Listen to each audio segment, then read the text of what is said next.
MISA maintenance of internal security act 1975 ഒരു act ആയിരുന്നു ഇത്. അന്ന് ഭരണഘടന ഇല്ലാണ്ട് മീൻസ് താൽക്കാലികമായിട്ട് നിൽക്കുന്നു, രാജ്യത്ത് അടിയന്തരാവസ്ഥ പ്രഖ്യാപിക്കുന്നു, വലിയ തരത്തിലുള്ള പ്രശ്നത്തിലോട്ട് പോകുന്നു. ആ സമയത്തടക്കം പലതരത്തിലുള്ള പ്രശ്നങ്ങൾ എക്സ്റ്റെൻഡ് ചെയ്യുന്നു. ഇത്തരത്തിൽ വലിയ തരത്തിലുള്ള പ്രശ്നങ്ങൾ നടന്നപ്പം അതേ കാര്യങ്ങളെ അടിസ്ഥാനമാക്കി ഡിവൈഎഫ്ഐയുടെ നേതൃത്വം, പ്രത്യേകിച്ച് CPM-ന്റെ ഇടതുപക്ഷ സംഘടനകളുടെ നേതൃത്വത്തിൽ ഒരു നാടകം നടന്നായിരുന്നു ഇപ്പോൾ ഈ ദിവസങ്ങളിൽ.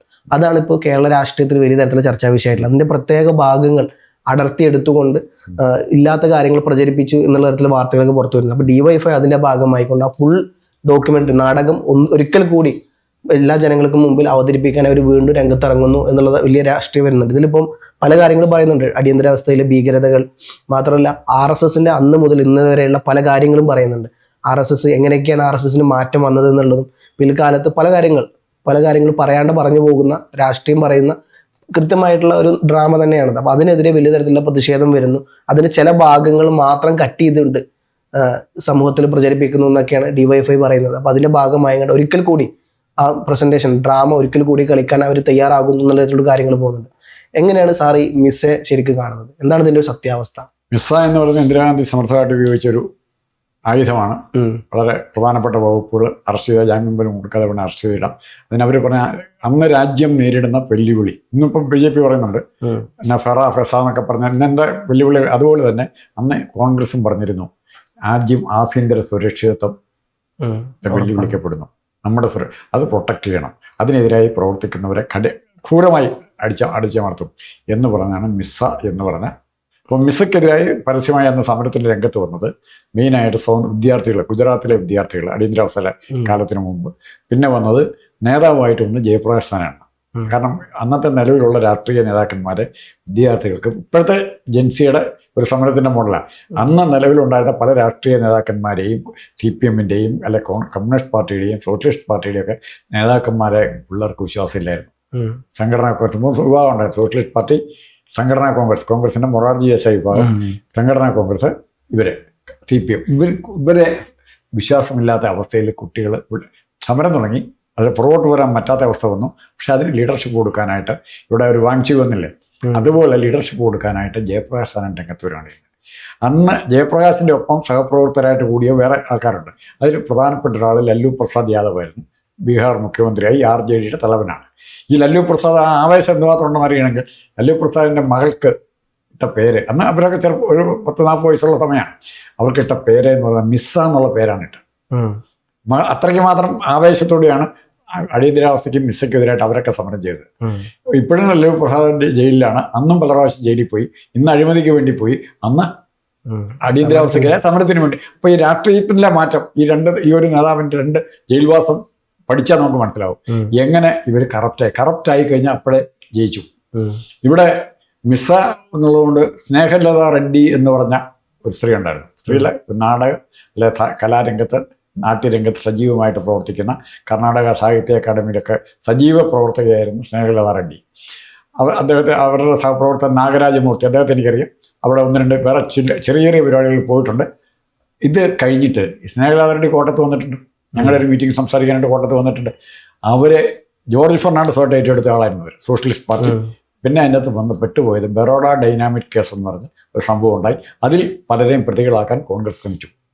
മോഡി അതിന് എവിടെയെങ്കിലും ഒരു കുഴപ്പം, ഡൽഹി സമരം ഉണ്ടായി, എല്ലാവരെയും വളഞ്ഞു പിടിക്കാൻ നോക്കുന്ന ഏതെങ്കിലും ഒരു പടം കണ്ടു കഴിഞ്ഞാൽ നീ സമരത്തിന് പോയി.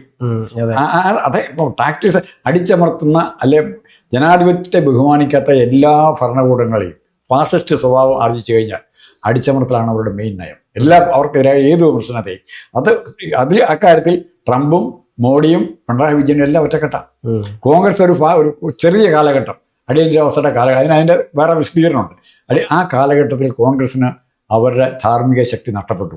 അല്ല, അടിയന്തരാവസ്ഥ പറഞ്ഞ പോലെ ഇന്ദിരാഗാന്ധി സ്വയം എടുത്ത തീരുമാനമാണല്ലോ അത്.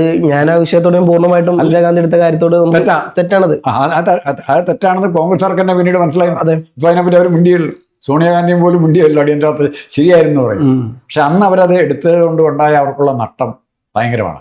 അതിന് വേറെ കാരണങ്ങളുണ്ട്. അവർക്കത് പെട്ടെന്ന് ജനങ്ങളെ മൊബിലൈസ് ചെയ്യാൻ എന്തുകൊണ്ട് പറ്റി, അതിപ്പോൾ പഠിക്കണം അവർ. ഇപ്പോൾ DYFI പഠിക്കണ്ട, ഞങ്ങൾ ജെൻസി ആരെ അനുകരിക്കുകയല്ലേ വേണ്ടേ, സ്വന്തം ശൈലി കണ്ടെത്തണം. അതാണ് ഗാന്ധിയന്മാർക്ക്. വല്ലവനെയും ഇവരെന്നും കോപ്പി അടിക്കാനേ പറ്റുള്ളൂ. ഒരു കാലത്ത് ഇവരുടെ മുദ്രാവാക്യം എന്നായിരുന്നു, ചീന ചെയർമാൻ നമ്മുടെ ചെയർമാൻ. ഇന്ത്യയുടെ ചെയർമാനായിട്ട് ചീന ചെയർമാനെ കാണാണ്.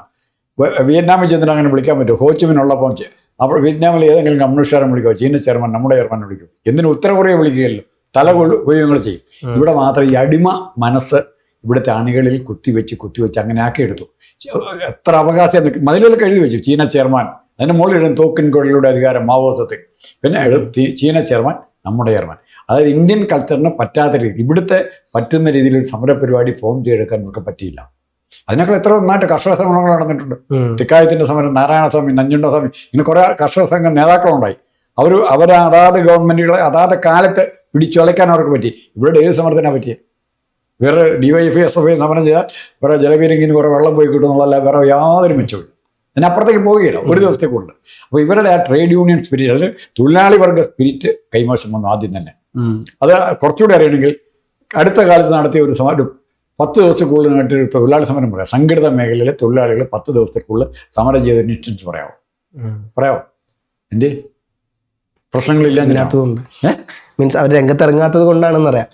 പ്രശ്നങ്ങളില്ലാത്ത പ്രശ്നങ്ങളില്ല, പ്രശ്നങ്ങൾ ഇവിടെ ഉണ്ട്, പ്രശ്നങ്ങളുണ്ട്, പക്ഷെ അവര് രംഗത്തിറങ്ങുന്നില്ല എന്നുള്ളതാണ്. അല്ല, അവരുടെ കാര്യങ്ങളെല്ലാം നടന്നു പോകുന്നേ. ഉദ്യോഗസ്ഥ വിഭാഗത്തിന്റെ ട്രേഡ് യൂണിയൻ, പ്രധാനപ്പെട്ട ബാങ്ക് അല്ലെ പൊതുമേഖലാ സ്ഥാപനങ്ങളുടെയും സർക്കാർ സർവീസിലുള്ളവരുടെയും പ്രധാനപ്പെട്ട ആവശ്യങ്ങൾ നമ്മൾ മറ്റാരേക്കാൾ മുമ്പിൽ അവരെക്കാൾ താഴെ മറ്റെല്ലാ ജനവിഭാഗവും. അതുകൊണ്ടാണ് അവരാ മുമ്പിൽ നിൽക്കുന്നവരാ, എല്ലാ സമരങ്ങളിലെയും മുമ്പിൽ നിൽക്കുന്നവരാ ഇവരാ നിൽക്കുന്നത്. ഇവർക്ക് ഈ സമരത്തോട് കമ്മിറ്റ്മെന്റ് ഇല്ല.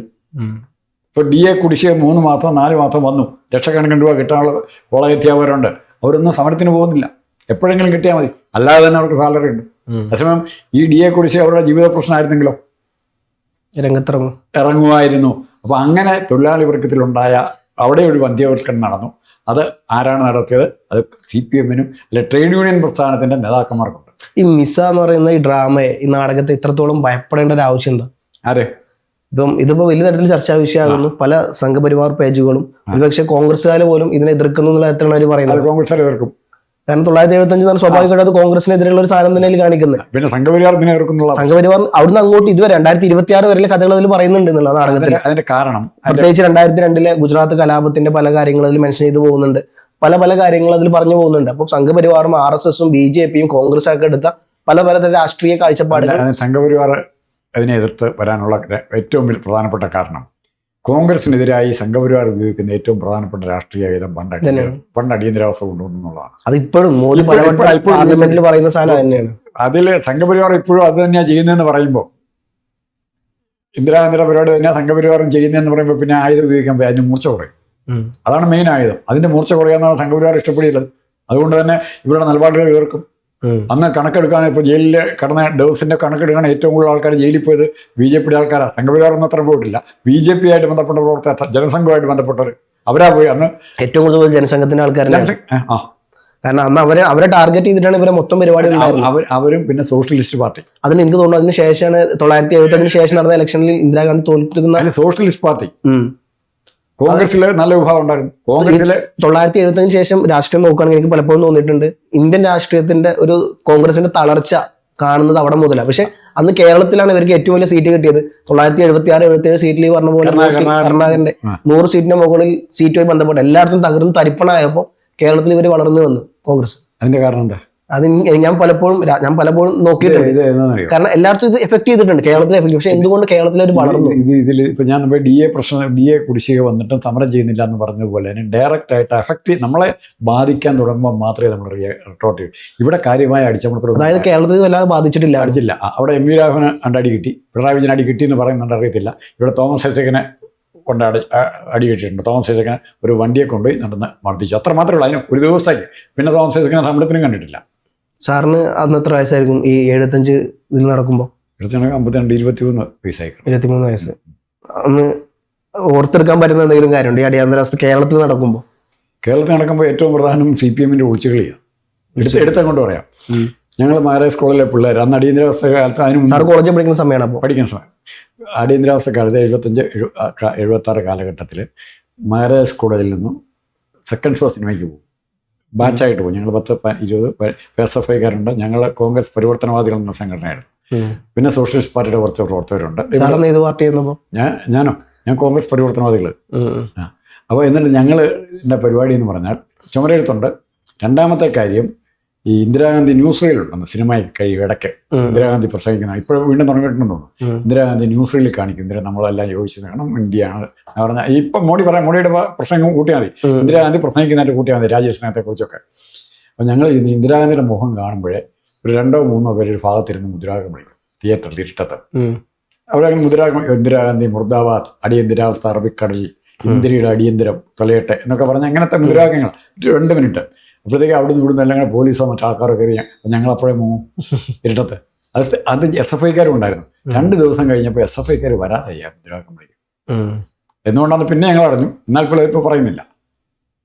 SFIക്കാർ ആരെയും പോലീസ് ഇവർ വലിയ കുഴപ്പമുണ്ടാക്കുന്ന പേടിച്ച് വല്ലവരെ അറസ്റ്റ് ചെയ്തല്ലാതെ കുഴപ്പം ഉണ്ടാക്കിയതിൻ്റെ പേരിൽ ഒരൊറ്റ മാർസിസ്റ്റാൻ അറസ്റ്റ് ചെയ്തിട്ടില്ല. ഒരു മുദ്രാവാക്യം വിളിച്ച് തെരുവിൽ കൂടെ പ്രകടനം നടത്തിയതിൻ്റെ പേരിൽ ഒരു ഓഫീസ് പിക്കറ്റ് ചെയ്തതിൻ്റെ പേരിൽ ഒരു ലഘുലേഖ പോലും ഇറക്കിയിട്ടില്ല അടിയന്തരാവസ്ഥക്കെതിരായിട്ട്. ഞങ്ങൾക്കുണ്ട്. ആ ലഘുലേഖയുടെ പ്രശ്നത്തിൻ്റെ പേരിൽ ജയിലിൽ കിടന്നവരുണ്ട്, നിയമസഭയിൽ കയറി മുദ്രാവാക്യം വിളിച്ചവരുണ്ട്. അപ്പോൾ അതിൽ ഏറ്റവും സിൻസിയറായിട്ട് നിന്നത് സോഷ്യലിസ്റ്റ് പാർട്ടിയാണ്.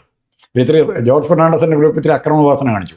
ഒരു സഹകരണം തരാതെ ഇവിടുത്തെ കമ്മ്യൂണിസ്റ്റ് പാർട്ടി എല്ലായിടത്തും ഇന്ത്യ മുഴുവൻ ഇഷ്ടം, അതിൻ്റെ കഥകൾ ഇഷ്ടം പോലെ പറയാനുള്ളത്. അപ്പോൾ നമുക്ക് അടുത്ത ഏതെങ്കിലും ചർച്ചയ്ക്കിടയ്ക്ക് കാരണം വരുമ്പോൾ പറയാം. അടിയന്തരാവസ്ഥ ആ രീതിയിൽ CPM-ന് ഇപ്പം അടിയന്തരാവസ്ഥ എതിർക്കാൻ തോന്നുന്നുണ്ടെങ്കിൽ ആദ്യം CPM എന്നുള്ള സംഘടന മനസ്സിലാക്കേണ്ട കാര്യം അടിച്ചമർത്തുന്ന രാഷ്ട്രീയം ഇല്ലാതാകുക. അവർ ചീന ചെയർമാൻ മുദ്രാവാക്യം വിളിച്ചു. ആ ചീനയിലാണ് ഏറ്റവും കൂടുതൽ വിദ്യാർത്ഥി സമരത്തെ അടിച്ചമർത്തി ടാങ്ക് കയറ്റി കൊല്ലുക ചെയ്ത്. ഇവിടുത്തെ ഏതെങ്കിലും 4 സഹാവ് പറഞ്ഞോ അത് തെറ്റാണ്, അത് കമ്മ്യൂണിസത്തിനെതിരാണ് എന്ന് പറഞ്ഞോ? പിള്ളേരെ ടിയാൻമെൻ സ്ക്വയറിൽ ഗവൺമെന്റിനെതിരായിട്ട് മുദ്രാവാക്യം വിളിച്ചത് അത് അടിയന്തരാവസ്ഥക്കാലത്ത് ഇവർ എത്ര ഇവിടെ ടാങ്ക് കയറ്റാറുണ്ട്. ഇന്ദിരാഗാന്ധി അത് കണ്ടിരുന്നെങ്കിൽ, അത് കുറച്ചുകൂടെ പഠിച്ചിരുന്നെങ്കിൽ ചിലപ്പോൾ ഇന്ദിരാഗാന്ധി ഏത് ഭരണകൂടം അങ്ങനെ വിചാരിക്കും ടാങ്ക് കയറ്റി ഇവിടെ ബുൾഡോസറിൽ.